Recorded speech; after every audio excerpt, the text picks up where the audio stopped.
Good evening, everyone. My official job title is Conservator of Wytham Woods, which is a very grandiose title which was dreamt up by some consultants in 1998. And my boss, who was university land agent, kindly said those words, which your chair has uttered. In my first week in the job, I asked some villagers to come up to the woods to kind of explain what the university was going to be doing with the woods in the next decade. And one of the villagers says, "I know exactly what your job title means. It means you're paid far too much money to sit on your backside and watch trees grow." So that was the other definition. And then we had a local child came from Wolfcott Primary School, and he said, "I know exactly what Nigel does. He's a big boy who plays with tractors and chainsaws." So I think if we kind of put those three together, that probably sums up my duties. And just to give you a flavour, last year we had over 100 different researchers working within the woods, so kind of hence the kind of creating the playing field for researchers to play on. So tonight I'm going to talk a bit about the history about the site, a bit about the ecology, a bit about the research, a bit about the folklore. For those people who don't know, all of you can come walking in the woods. You just need a permit, a walking permit. It's a free permit, and that allows you then to walk around 20 odd miles of pathway.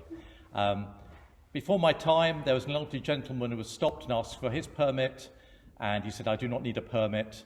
And the member of staff said, "I'm sorry, I don't like the way you're kind of treating me. If you keep arguing, I'll throw you in the back of that Land Rover and I will deposit you at the White Hart pub and don't come back until you've got a permit." So the elderly gentleman kept arguing, so he was duly put in the back of a Land Rover, thrown out at the pub. The elderly gentleman says, "Do you know who I am?" The member of staff famously went, "I don't care if you're the Vice-Chancellor, you still need a permit." We had thrown the Vice-Chancellor out of the woods. So all of you are fair game to me. So this is the main signboard as you come to the woods. It's 1,000 acres, and it's basically got all the habitats you could ever want as a researcher. We always kind of joke to researchers, we have absolutely everything you could require apart from sand dunes. So we have ponds, we have hedges, we have old trees, we have different types of woodland, we have grasslands. One researcher came up to me 18 months ago and she said, "I'm going to break your record of having all the habitats required. I need mulberry bushes, I'm looking at silkworms." And I replied to her, "Do you want black or white mulberry bushes?" So far we're quite good on keeping up with our record. So for those people who walk in the woods, all woodlands have a Swiss chalet in the middle. This was built by the Fennell family, who owned the Wytham estate before it was bequested to the university in 1942. This was their kind of hunting lodge, so this slept 8 to 10 hunting guests. And the woods are also known as the Woods of Hazel. So in the 1930s, this is where people came to hunt the forest. When we took over, it became kind of the accommodation for zoology department. So downstairs is where the warden of the woods lived. The middle floor was where the zoology department had offices. And the top floor was for ballroom dancing on Saturday evenings. I do feel we're lacking something now in the university. And so this has kind of had various kind of lives. In the 1970s, there were different researchers living on different floors, and they had their own pet goat in the garage next door. I think it was more like the good life, and now it's basically a research facility. So there's bunk rooms, there's other accommodation, there's laboratory space and seminar rooms. And so kind of this is the hub of the woods at the moment. Just going to move on for me. Oh dear. We were going so well as well. There we go. So as I said, the woods were also called the Woods of Hazel. So unfortunately for the Fennell family, their daughter Hazel died when she was only 38. And so the woods were bequested to us, and they were given to us for education, for research, for the enjoyment of the population of Oxford, hence the kind of permit system. And then on top of that, the university would like me to make some income from them from timber. And then on top of that, they have a designation for their conservation value. So it's my job is actually to kind of keep those things fitted together. So it's kind of through one's family misfortune, the university has ended up with one of the best research facilities in the whole of the world.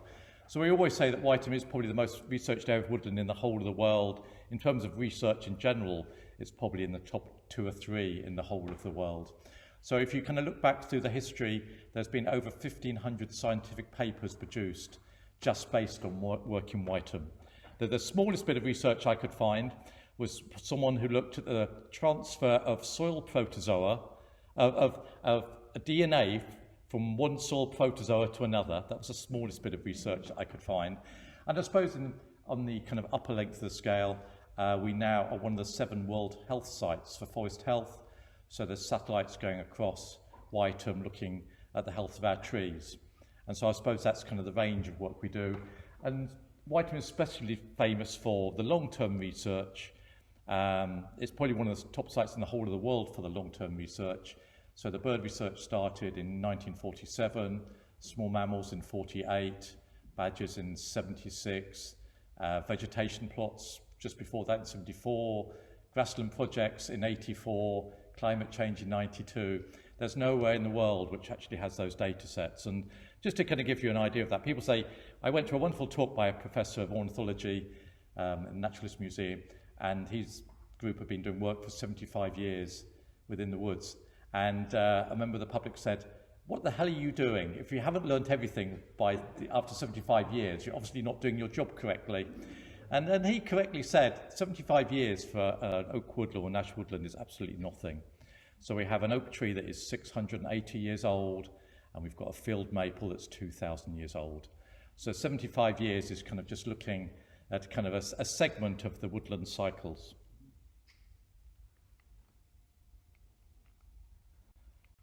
Oops, I think that went a bit too far for me there.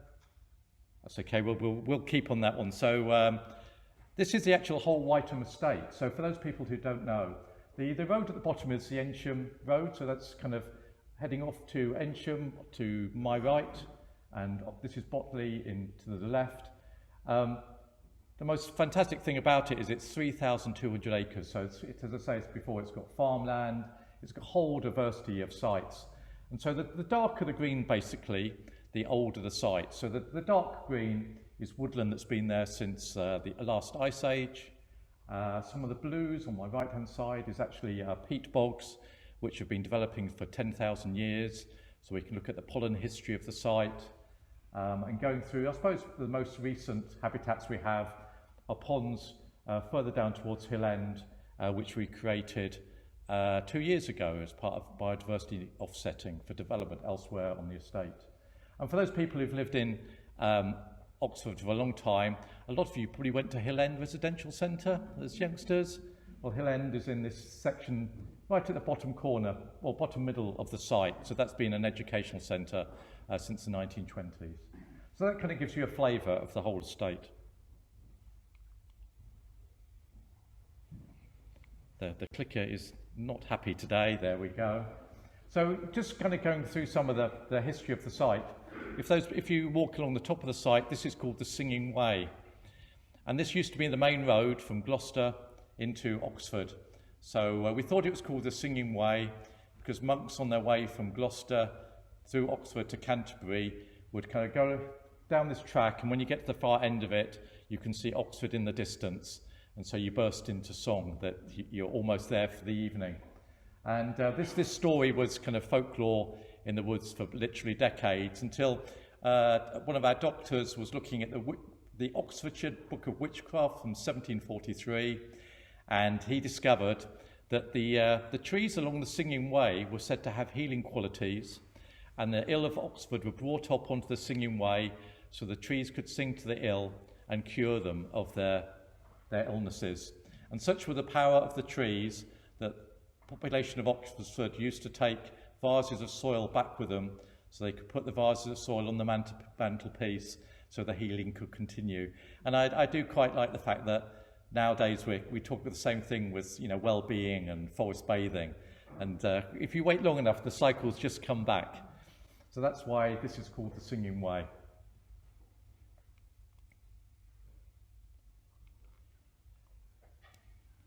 Oh, the clicker's being temperamental with me. There you go. Sorry. That's okay. So in terms of plants in the woodlands, I don't know if any of you know what this plant is. It is, it's Herb Paris. This is my favourite woodland plant. And so the black berries in the middle there used to be eaten by wild boar.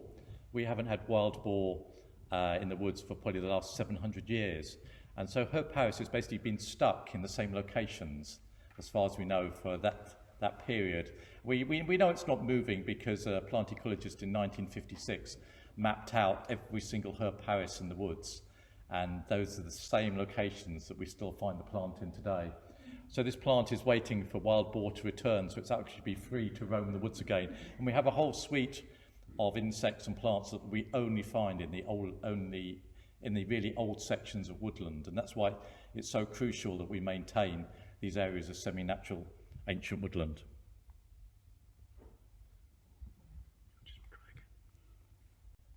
Aha. Hopefully. Wonderful, thank you. And we know an awful lot more about the history because these were the diaries of a professor called Charleselton, and he visited the woods from the 1940s to the mid-1980s, and he wrote diaries every time he came to the woods, and he was one of these fantastic professors who could identify absolutely everything. And some people see him as the father of modern-day ecology, and he kind of showed us the importance. He was the person who created food webs. Whenever you do biology lessons now, and you talk about food webs, this was the professor who actually started doing diagrams to show how food webs worked.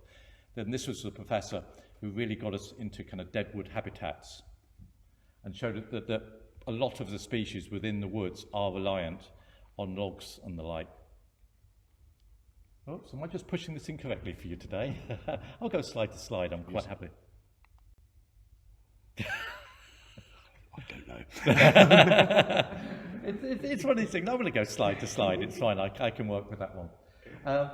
And so we found his diaries in some cupboards in the Natural History Museum, and there were 32 cupboards full of his lecture notes, full of photographs of the site, full of kind of scientific experimentations. And my colleague said, I found the logbook. And we thought, fantastic, this will actually can describe when he put information into each cupboard, so we'd actually be able to work out exactly what we had. So I ran down the corridor to him, and he said, don't get too excited. And we got to the book, and it was a logbook. There were photos of 72 logs with numbers on.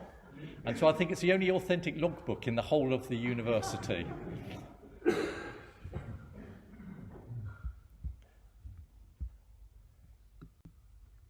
So moving on, this shows you a bit more about the history of the site. So we think that Colonel Fennell actually came across the Wytham estate when he was training the army. He was training New College Army Corps. He was a colonel in South Africa, and he came across to England. And these were our First World War training trenches. And these actually still exist. If you're going to walk across towards Farmore, you can actually see these still on the ground. Strangely enough, they're covered by bluebells. And everyone thinks that bluebells mark old woods. The bluebells have actually crept in since the First World War. So in this case, you've actually got the attacking line to the left, defending line down the bottom right, and no man's land in between. And we have school groups now that come from Hill End to actually kind of learn about the history of the site.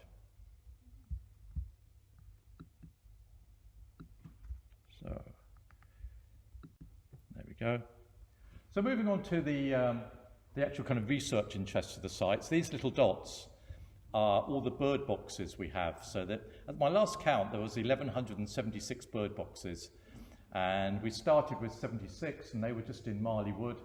So where you see 7A and 7B and 7D, that's where this project started, and then the bird boxes have expanded throughout the whole of the woodland. And this is the longest running biological experiment in the whole of the world. So we've got continuous data for every year since 1947. And our boxes, which I'll show in a minute, are primarily for blue tits and great tits. We do have some other birds in there. So these boxes are actually checked from first egg laying date through to when the last chick fledges. So that's one of our boxes hanging there. We have boxes because these birds are basically whole nesters. If we had to go and find their nests every year, we'd spend 90% of our time trying to find the nests, 5% falling off the ladders, and actually get 5% of our time getting decent scientific data. So that's why we have the artificial boxes around the woods. And as long as you understand that they are artificial boxes, and you can actually kind of change your experimentation to check your results afterwards. So these boxes, as I say, have been checked since 1947. And when we gave this talk at the museum, as I say, one of the members of the public was saying, why haven't you learned everything you should have by now from these boxes? Well, there was one professor who studied the same boxes for 28 years. So this is him checking one of the boxes. They have removable fronts. People seem to think that if you kind of check nest boxes that the birds will desert, or if you touch the eggs, the birds will desert. That's not the case at all. That the birds will kind of send out alarm calls, but there's only a certain number of days when the chicks are fledging, which is kind of a really dangerous period to actually be checking the boxes, and we leave them alone for that period. So we're not actually affecting the kind of fertility or the mortality of the chicks. So this is him checking, and this is, I think there's 2 eggs in there. There's often 8 to 10 eggs in a nest box. And Andy Gosler wondered why eggs had spots on. And after 28 years, he had enough data to look at the eggs, and he realised that the first egg has very few spots on, and the last egg has lots of spots on. And then if you looked over the 28 years, all the eggs were getting spottier. So he looked at the data that we had, and with the scientists from Brooks, they developed a technique to take photographs of the eggshell, and they found out that where the spots were, the eggshell was thinner. So they did a chemical analysis of the eggs. They found out that the white bit of the egg, as it were, is the calcium, and the spotted bits was a byproduct of the bird's urine. Basically, the bird was gluing the egg together. So when the female bird lays the first egg, she's got lots of calcium. She's been eating loads of snail shells or beech seeds during the winter. So she's good to go. First egg is almost pure white. As she kind of goes through, it's laying egg 8 and 10. She's running out of calcium in the system. And so she puts more glue into the egg and hence more spots. So Andy then thought, that's really strange, so why are the eggs getting spottier? And luckily for Andy, we had soil data, which was showing that the woods were getting more acidic. So when a plant grew, it was absorbing less calcium from the soil. So when the snail ate the plant, it get less calcium for its shell, and that passed through to the female bird. And so having the long-term data sets actually allowed us to see what was happening on a long-term cycle. And to check that this was the case, Andy took great tits to an aviary. He fed them varying amounts of calcium, and the ones he fed the most calcium to actually produced least spotty eggs. So that's how we could kind of compare our kind of boxes with reality. And then, so Andy thought, this is really strange, what happens with blue tits? And we found out that blue tits actually absorb the calcium from their own bodies. So if they've lacked enough calcium in their diets, the female actually absorbs calcium from her own bodies for the eggs, so it makes her bone densities weaker. And this is exactly what you ladies of the auditorium do, and this is where you get free dental treatment. So by looking at the nest boxes for 28 years, we actually understood the dynamics of spots on eggs. And through kind of similar kind of work, we now know that birds breeding 2 weeks early on average due to climate change. We're actually seeing kind of how climate change is affecting caterpillar populations. And we can also see kind of how climate change is affecting the mortality and the health of oak trees. And that's why long-term data is so critical.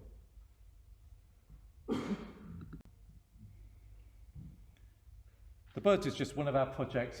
When the birds have left, our bird boxes become bat boxes. So this is bat lady. We have bat lady, beetle man, you name it. We have them all in the woods.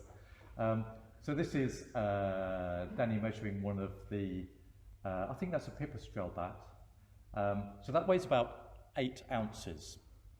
And so one of the issues we've always had in the woods, and why we're learning more and more every year, is that technology is just changing to such a huge extent. So in the past, we could track deer by putting collars on them. We're not allowed to put anything on an animal which is more than 5% of its body weight. So for a deer, that's quite easy. You can have a GPS tracker with a battery, and you can follow the deer for a couple of weeks before the harness falls off. Then we moved to badgers, because badgers are quite hefty beasts, so we could kind of put trackers on them. We'd never managed to kind of track birds until I think it was 6 or 7 years ago, where we started putting the pit tags on them, the same pit tags that Marks and Spencer's use to make sure you don't walk off with a shirt, we glue to a bird's leg, so we can actually track birds now. Danny's bats are kind of at the very low end of the scale, so hopefully we can track them shortly. It's the battery size which is the issue with the bats. But the other thing we're tracking now is we have a live grid where we track small mammals.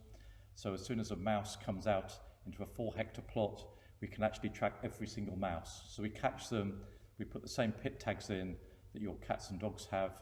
We've increased the resonance on the pit tags. We have solar-powered receivers dotted around the 4 hectares. And what we're trying to look at is how viruses are transferred between mice. So if we see that mouse 75 is close to mouse 423, we program traps to catch the 2 mice. And basically when the mice have gone in and defecated, the humidity level tells us that we've got droppings to collect, and the signal goes down to zoology saying go to trap 15, mouse 247 has defecated, there's your data. So that shows you kind of how the world has moved on. The strange thing is now we have huge amounts of data and technology. So in the 3 years we had 50 million data records of where birds were in the woods. To do zoology now you do need kind of computing degrees. The thing that we are lacking is field skills. In the past you learnt in Wytham by sitting next to a badger set or watching a mouse. And it's amazing now that kind of graduates in particular can't identify even the simplest species.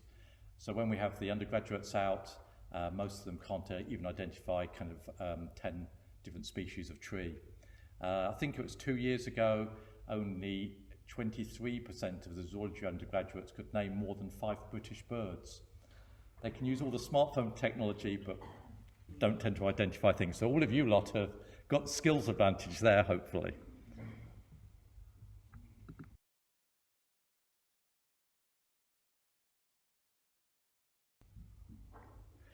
So we also do lots of public outreach. This is Danny again with another bat in her hand. So you can actually kind of come to Wytham and do projects with us. So you can do bee surveys, butterfly surveys. We have a chronologue survey, so you can take photos of the woods to see how the woods are changing for us. And occasionally we do whole nights of science. And so you can come and put the moth traps out with us, then watch badgers, then do some moth trapping. If you're lucky, you'll get a couple hours sleep before we go and check the small mammal traps at dawn. And it goes on for 24 hours. So hopefully kind of with COVID kind of retreating, we'll get more of you out to do the science. And this is kind of the way that we're trying to kind of push Wytham at the moment. We have kind of some of the finest kind of researchers in the world. And the best part about my job is actually the people I deal with. To actually kind of deal with people who are just so enthusiastic and so knowledgeable about the minutiae of life is a real privilege. And so kind of to spread that kind of enthusiasm out to school children and to wider groups is kind of one of our key aims. So if you walk around the woods, once you get your eye in, you do see kind of lots of research projects dotted around. And so if you're a permit walker, permit holder, you will see our yellow grid posts.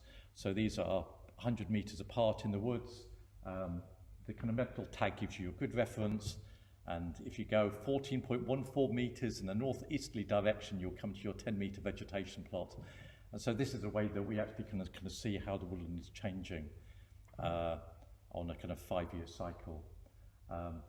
So that's kind of one of the things you'll see. If you look carefully, you'll see a lot more kind of science going on. So we all think that, well, trees are growing and absorbing carbon for us, so they're sequestering carbon, and we've worked out how many hectares all you all need to be kind of carbon neutral. This project's actually seeing how soils breathe. So there's actually more soil, there's more carbon in soils beneath your feet than in the carbon in the trees above you. And so at the moment, soils are absorbing carbon dioxide. So if you look at those, they're kind of round hoops, the grey hoops, which you can see in the middle distance, they're there to measure soil respiration. So we have equipment that goes on the top of that, and we can actually see how much carbon dioxide is being absorbed or released from soils. If trees are put under stress and soils are put under stress, more carbon dioxide is released from the soil. So at the moment, deciduous woodlands are absorbing carbon dioxide for us. If we put woodlands under stress, it may be that soils will produce more carbon dioxide, and so the benefits of woodlands will diminish. It's for reasons we don't fully understand at the moment. It would appear that if trees grow faster, they produce more leaf litter. More leaf litter actually allows more carbon dioxide to be released from soils. If trees grow faster, they produce more kind of root soup, root exudate to help mycorrhiza grow. That increases the amount of carbon dioxide being produced from soils. And as I said, if the trees are put under drought and stress, we get more carbon dioxide being released from soils. So it is kind of a fine balancing point we're looking at. This was one of the most unusual projects we had in the woods. I don't know if any of you walked in through the woods and ever saw these bags. So we were looking at the effect of caterpillars on the ability of trees to absorb carbon dioxide. And so within those bags, we sprayed off every single insect that could chew the leaf, and then we could compare the leaf size of the leaves outside the bags with the leaf size within the bags. Just to show if we have bad caterpillar years, that has a huge effect on the amount of carbon dioxide being absorbed by trees. We had 3 French ladies who got very annoyed and came to my office and said, "I cannot believe you allow that to happen in Wytham Woods." And I said, "I'm sorry, I don't understand what you're talking about." And apparently in the suburb of northern Paris where they lived, shall we say you tied plastic bags to the end of tree branches if you wanted a certain van to turn up and stop for a while, and you would choose the man or lady of your choice from the back of the van, and then the van would come back an hour later. They thought that we were subsidising the income of the university by doing a strange hiring service. I did explain that science was the reason behind our bags on the end of trees.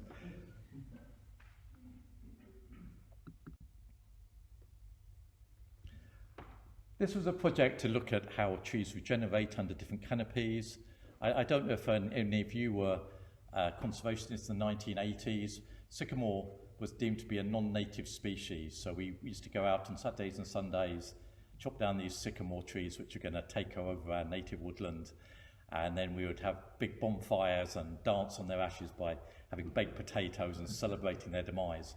While we were playing around felling sycamore trees, we actually had scientists looking at what regenerated under sycamore trees, and this is exactly what this project's doing. So there are different seedlings which we put under different tree canopies to see how they survived. There was one Dr. Peter Saville, who discovered by looking at ground floor that if we actually left sycamore trees in Wytham, what would happen is that ash trees, a native tree, regenerated underneath them, and so we'd replace sycamore, but just by waiting for 50 to 70 years, we would actually end up with the woodland we wanted. By actually felling the sycamores, we were creating nice big canopy gaps for more sycamores to regenerate into. So us conservationists were just basically on a job creation scheme for the whole of the 1980s and 1990s without actually following the science. And that just shows you the importance of following science in terms of conservation. I do laugh now that sycamore is now deemed to be a future natural. With climate change, most of our native tree species are under threat either through climate change or disease or pests. So in probably 30 years, sycamore has gone from being an enemy through to being perhaps the future of English woodlands. So I'm sure that, do you come badger watching with us in May? No! Where have you all been? So in first full week in May, we do badger watching. We can end up with, I don't know, anything 140 people watching badgers. So we have the highest density of badgers in the whole of Europe. And we catch badgers. If you want to catch a badger, syrup and some peanuts, and the badger's all yours. And then we take them and we weigh, measure them. The first ever time I came across the badger researchers, they had the publicity lady from central office with them, and they had a lovely badger cub in front of them, and they were measuring the temperature of the badger, which you do rectally. So they said, you know, wait a moment, we'll just measure the temperature of the badger. So they went 37.8, that's healthy. And then the professor who was in charge went across to shake the hand of the Public Affairs Directorate, and his hand was this. They told me it was Moroccan sunset. They looked at colours of scent glands and the thermometer, and this was Moroccan sunset, his hand colour. And he went, my name's so-and-so, pleased to meet you. And he went to shake her hand, and she took a step back, and he said, oh, I do apologise, wiped his hand, and then went to shake her hand again. She was then shown how many ticks are on a badger, how many fleas are on a badger, and then she was very enthusiastic at this point, and then the professor said, we now will look at the number of lice which has found on a badger. And she was, oh, where a badger's lice found? And they went particularly around the badger's genitalia, and at that point the badger's backside was put under her chin. We haven't seen the lady since. If you'd like to send her back to us so she can learn more about badgers. I find amazing what I get used to my researchers kind of touching everything and being grubby and grimy. Biology can be a messy subject. So anyway, so this is one of our badgers. At the moment we catch them so we can inoculate them against TB. And when I finish my talk, there may be questions about TB. This is kind of one of the touchy subjects in the university at the moment. Most of the professors in zoology don't think we should be culling badgers, which is the way that DEFRA seem to be doing it at the moment. And there's huge amounts of science to kind of support that attitude. Yeah, just going quickly through, we have cages to catch everything. You name it. So it's amazing the technology we have. These are more badger cages. If you go to the back of the chalet, we catch everything from moth to small mammals to deer, you name it. We have researchers who are used to catching it. And the great thing is we can pass these skills on to undergraduates. One of my favourite stories was we had the new batch of undergraduates working in the woods. We caught field mice for them so they could weigh, measure them, mark them, and kind of understand their biology. And so we had them all lined up. And so the first undergraduate had to work out if the mouse was a male or a female. The second one had to put it into a bag to weigh it. The third one had to work out a way of marking the mouse so that if we re-caught it, we knew it was a recapture. The fourth one had to, I'm not sure what she was supposed to be doing the fourth one, but remember it got down the line to the fourth one, and the undergraduate kind of took the mouse out and shouted, it's got eyes, and threw it over her shoulder. So, so training is required at some level with the undergraduates.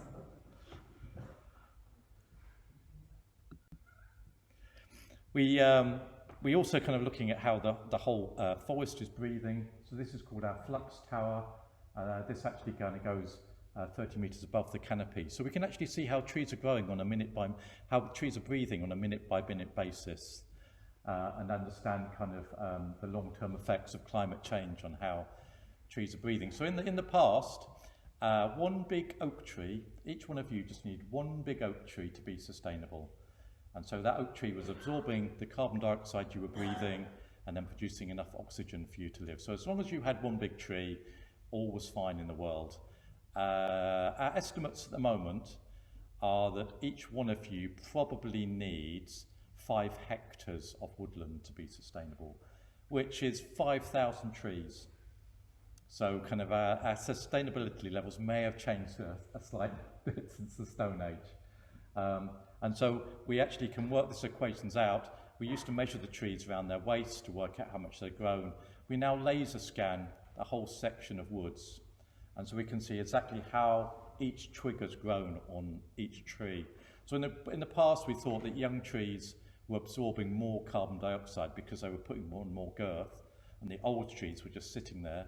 Through laser scanning, we actually realised the young trees are putting on more girth, but the old trees are actually putting on smaller amounts, but over huge amounts of canopy. And so the old trees in the woodland are now just as important as the young trees for absorbing carbon dioxide. We also have other things going on in the woods. We have a professor who looks at medieval walls, so we work out how to maintain walls. We have mock walls built. This is Godstone Annie, which is part of her experiments where we put different cappings on the walls to try and maintain them.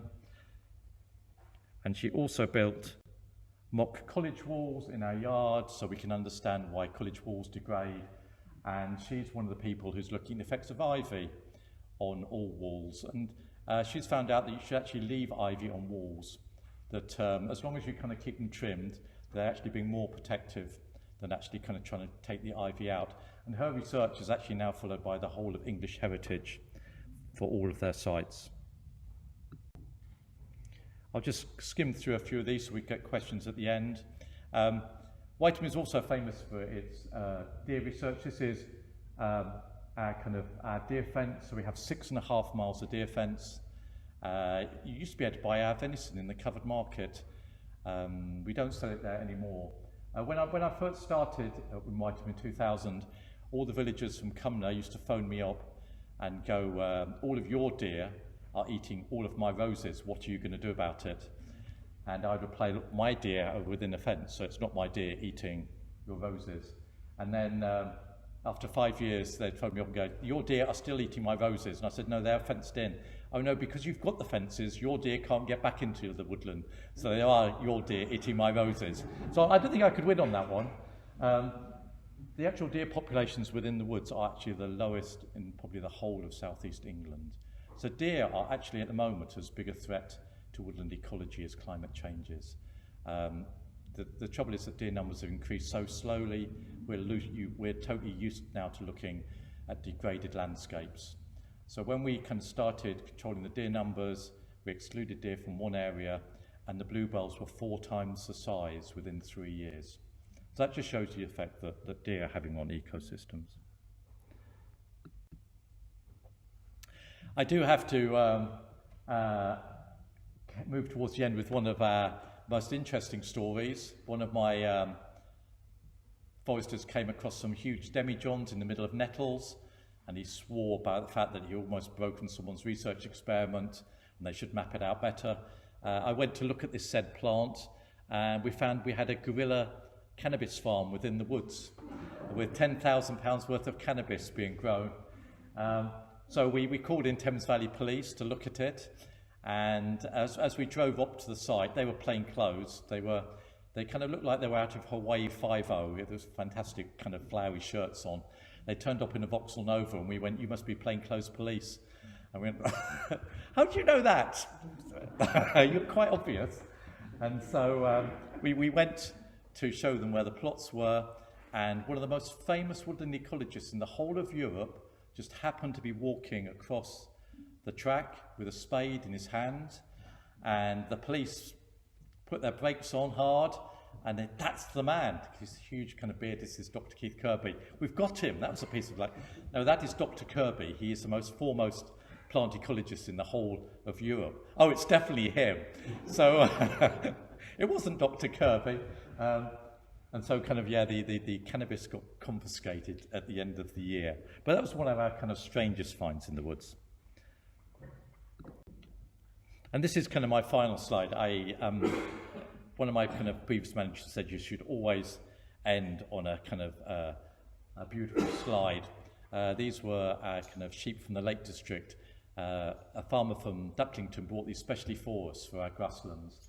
This was January in 2008, I think it was. And the farmer looked at these sheep, and these sheep were just looking at us, their knees were knocking together. And I remember this farmer saying, those sheep, he said, those sheep, they're loving it up here, absolutely loving it. So these are my sheep loving it in the snow in Wytham Woods. Thank you.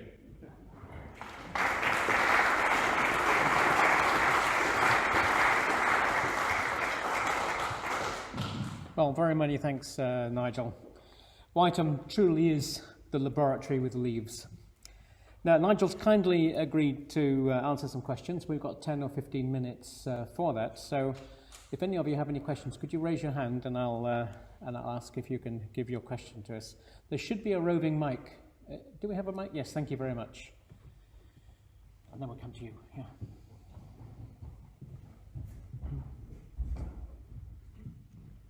Thank you very much. What's that wild boar? Are they around? We've seen one wild boar in the last decade, but it's only a matter of time. So they're this side of Swindon now. So we estimate that they'll be back in the next 10 to 15 years. And to be quite honest, we see them as a kind of component of the natural woodland. We may have to control their numbers slightly, but we'd be quite happy when the boar come back in. They'll get back into the fence there. They'll go through fences, under fences. Our fence won't stop them at all. So that's why we may have to control them if their numbers get out of hand. Thank you. Thank you. Another question? Yes.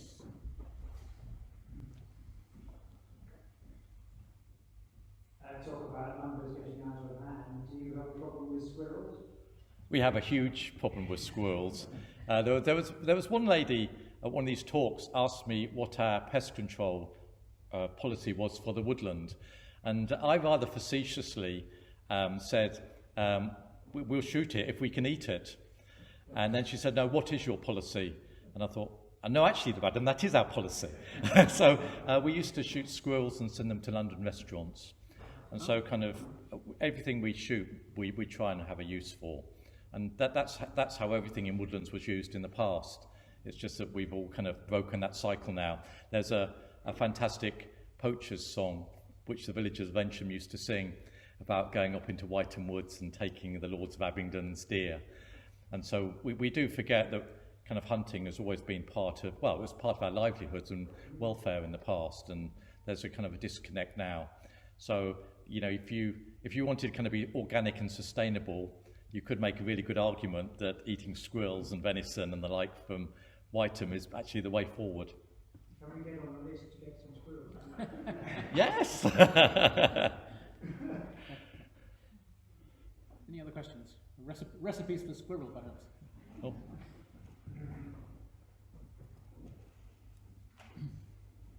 Yeah, I was just wondering, has the dreaded Himalayan balsam found its way into Wytham at all? Yeah, I mean, luckily for us, it's more of a problem along the Thames. So, I mean, as soon as it gets anywhere close to the Triple SI, which it's beginning to, we will actually be controlling it. I mean, the only way we can do that is by hand picking, unfortunately. But it is an issue. I mean, Wytham in itself is unbelievably lucky that we have very few kind of invasive species at the moment. So I can just think of a few rhododendron plants, and that's as far as we go. So in lots of ways, we've been very fortunate over the last few decades.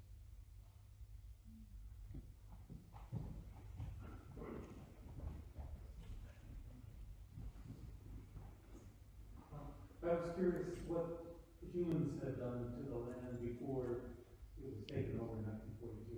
Was it farming or draining or Oh, wow. anything like that? Yeah, we've got very few records of how it was used by the Earls of Abingdon. I mean, in the past, before the Industrial Revolution, the landscape was maintained, you know, purely for food and timber production, and so a lot of our older oaks, for instance, were planted for the Navy, so we call them Napoleonic oaks. It was only kind of with Industrial Revolution that the disconnect started between villages and their parishes and the wider landscape.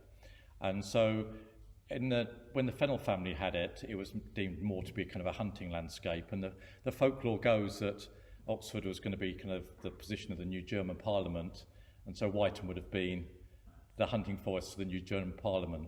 So you know, the Fennells were Bavarian. Defence Minister for kind of Germany did arrive by a Zeppelin in Wytham Park in 1938. So you know, it's very hypothetical, but it may have. So it was basically hunting and landscape until the university took over. Strange enough, when the university took over, it was given to the forestry department to look after, and they basically planted trees on everyone else's research. So there was a huge argument between 1947 and 1962, where the forestry department wanted a productive woodland, and the ecologists of the day, Charleselton, wanted a natural woodland, however you classify natural. And the ecologists won out in 1962, so a lot of the plantings were left to degrade, and so minimal management occurred. And then when I was appointed, one of the reasons why I was appointed in 2000 was that UK policy had changed. So at the moment I actually get paid more to do conservation management and recreation management than I do for timber production. And probably in the next 5 years I'll probably get more for biodiversity offsetting and kind of carbon sequestration than I will for the others. So we're trying to mirror kind of lowland UK landscape at the moment. So that's the aim, management aim. And I'll probably kind of show the effects of climate change as well. So yeah, I think if you look back, we've kind of mirrored society, but you forget how much society has changed in the last 200 years. Yes, one more in the front here.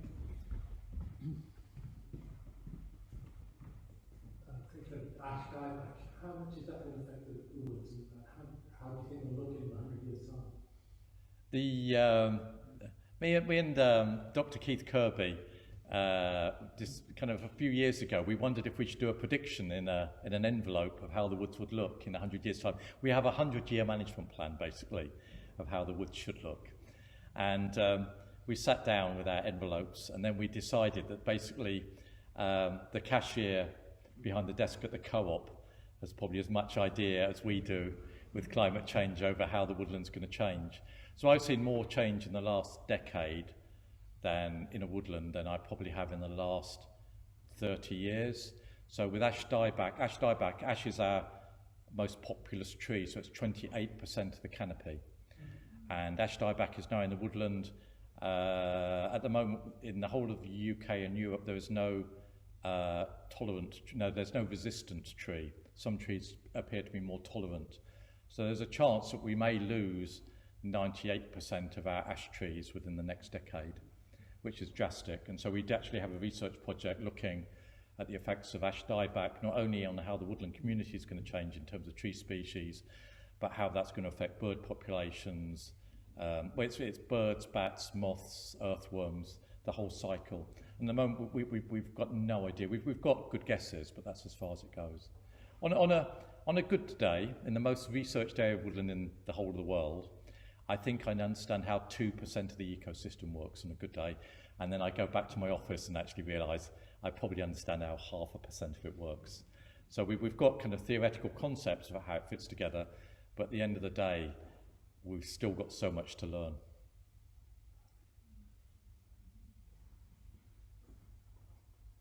My question goes back to the squirrels, in fact.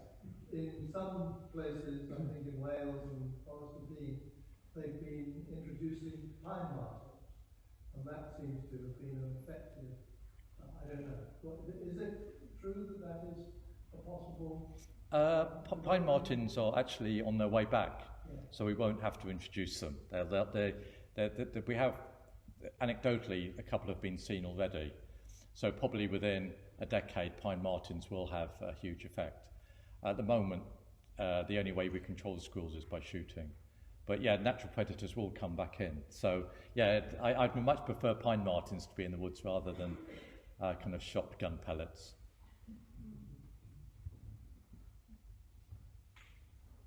Just in terms of access to the woods, is there any possibility that cycling would be allowed through the woods? Ooh, throw that man out of the auditorium. The only cycling you can do in the woods, if you wish to, is we do the University Hill Challenge last weekend in October. In fact, you all can apply to this. So one of our bylaws, there's two bylaws which we kind of really hold fast to. One is no dogs are allowed because they affect the ecology of the woodland in terms of not only scaring animals and birds, but in terms of nutrient deposition and affecting vegetation. So we've held that one since 1943, and the other one is no cycling allowed. And the reason why we don't allow cycling is that 90% of cyclists, I'm sure, would just kind of go up the main track and through to Ensham and not cause us any issues. Unfortunately, with mountain bikers, if people go off-ride, you could actually kind of ride through £500,000 worth of research equipment, and that's, for me, that's someone's livelihood. And this is one of the reasons why we shut during lockdown, even though we were a green space, is we actually couldn't control people and say they were going to places they shouldn't have been going. And so if you think I'm trying to balance the livelihoods of, well, last year it was 104 researchers were reliant on me keeping their patch of nettles or grass or whatever it was in a safe, sustainable way. And so it's the actual chances of a cyclist destroying someone's research is why we have the zero tolerance, I'm afraid. And then we simply don't have enough staff to warden where the cyclists are going. And I would say my kind of the 20 years I've been in the woods, a lot of cyclists have abused it, and you know, so it's a case where a small percentage affected for everyone, but that unfortunately is how society works. I'm not sure if that helped you at all, but that's the reason behind it. Time for one more question. No more questions? How to eat fine martins? You mentioned something about a relationship between wild boar and herd parrots. Yeah, yeah. So basically the wild boar eats the blackberries, and so then they defecate around the woods, and that's how the seeds actually get transferred.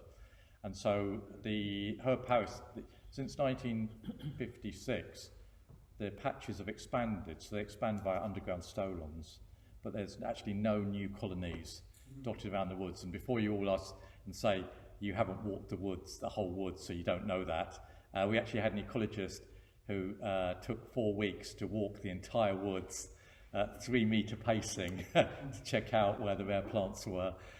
He did that this summer and he didn't find any new herb Paris, so I think that one stands firm at the moment. Okay, thank you, Nigel. Okay. I think we should, thank you very much, Nigel. I'll come on to a thank you for Nigel in a moment, but I think we should remember that although it's no cycling and no dogs, the woods are open and we have to apply for a permit. I guess it's to you, Nigel, is it? It is, yeah. Yep, and it's obviously a very worthwhile thing to do, and it's wonderful that they are open to the public in this way. Nigel hasn't mentioned all the activities in the woods because they appear frequently in fiction, especially in the Morse books, and where bodies are often found in the Wytham Woods. And on behalf of all of us, I'd like to thank you, Nigel, for an informative, stimulating, very entertaining discussion and explanation of some of the things that are going on in the Wytham Woods. Let's show our appreciation to Nigel for a really wonderful talk.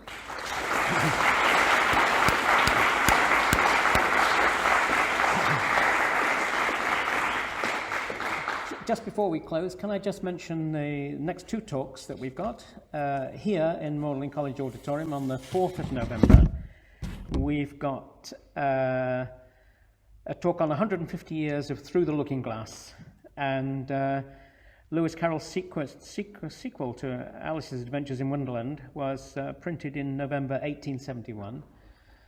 Both books contain subtle Oxford references, people, places and events, and our local historian and author Mark Davis is going to reflect on some of the more intriguing examples. And then on the 23rd of November, but in Ruley House, not here, we have got the second of Lawrence Waters' talks on railways of Oxfordshire. He's going to focus this time on branch lines in the Vale, including the Abingdon Branch, Didcot Junction to Uffington, Farringdon and the Wantage Railway. One final message before we close for this evening is, if you are members of the Oxford Civic Society, thank you very, very much for supporting us. But if you're not, and you've enjoyed the talk this evening, please do join us. There are membership leaflets available outside, and I'll be happy to talk to you if you are thinking of becoming members. It's not expensive, £15 a year for an individual, $25 a year for 2 people living at the same address, £5 a year, imagine £5 a year for students and interest groups and civic groups. We're a voluntary organisation. We rely entirely on the membership subscriptions to be able to do what we do, and we do a great deal. Talks are part of what we do, but there's a lot more that we do. Thank you so much, Nigel, for a wonderful talk this evening. Very, very enjoyable, and thank you all for joining us here tonight. Thank you, good night, and have safe journeys home.